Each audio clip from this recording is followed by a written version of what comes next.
আসসালামু আলাইকুম। আশা করছি সবাই ভালো আছেন।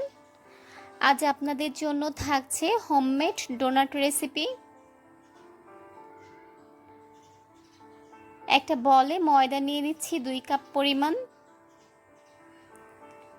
ডিম দিয়ে দিচ্ছি একটি। ডিমটি অবশ্যই রুম টেম্পারেচারে থাকতে হবে।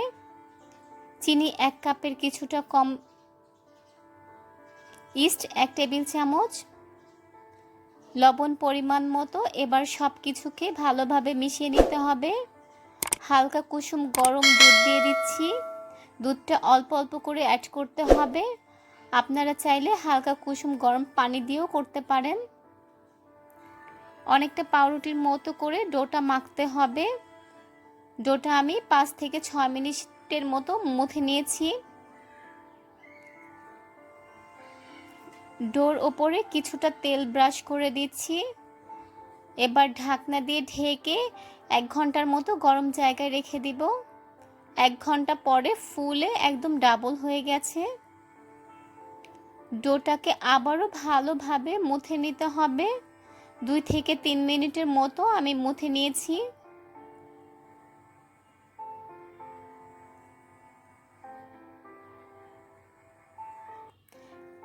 আমি এখানে 2টা কুকি কাটার নিয়েছি। আপনারা চাইলে যে কোনো বয়ামের মুখ দিয়েও একইভাবে কেটে নিতে পারেন।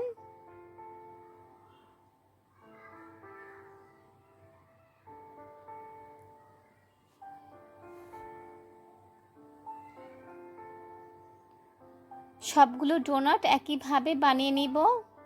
বানানো হয়ে গেলে 10 মিনিটের মতো রেস্টে রেখে দিব। একটা প্যানে আমি পরিমাণ মতো তেল দিয়ে দিচ্ছি। তেলটা হালকা গরম অবস্থায় ডোনাটগুলো দিয়ে দিতে হবে।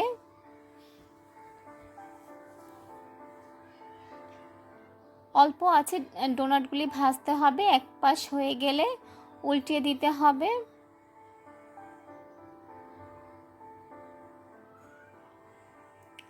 খুব বেশি আছে ডোনাটগুলি ভাজা যাবে না, তাহলে ভেতরটা কাঁচা থেকে যাবে। আবারও আমি ডোনাটগুলো উল্টিয়ে দিচ্ছি যাতে ভালোভাবে ভেতরটা হয়ে যায়। যখন পছন্দ মতো কালার হবে তখন ডোনাটগুলি উঠিয়ে নিতে হবে। ডোনাটগুলি একদম ফুলে ডাবল হয়ে গেছে। এই ডোনাট এমনিতে খেতে অনেক ভালো লাগে।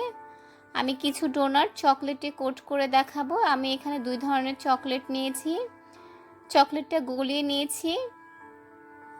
একটা ডোনাটে আমি চকলেট লাগিয়ে দেখাচ্ছি। কিছুটা স্প্রিংকেল দিয়ে দিচ্ছি। স্প্রিংকেল চকলেট নরম অবস্থায় দিতে হবে। এভাবে ডোনাট বানিয়ে 2 থেকে 3 দিন রেখে খাওয়া যাবে। আর ফ্রিজে নরমাল টেম্পারেচারে রাখলে 7 দিনের মতো রেখে খাওয়া যাবে। আশা করছি আজকের রেসিপিটা আপনাদের কাছে অনেক ভালো লেগেছে। সবাইকে অসংখ্য ধন্যবাদ।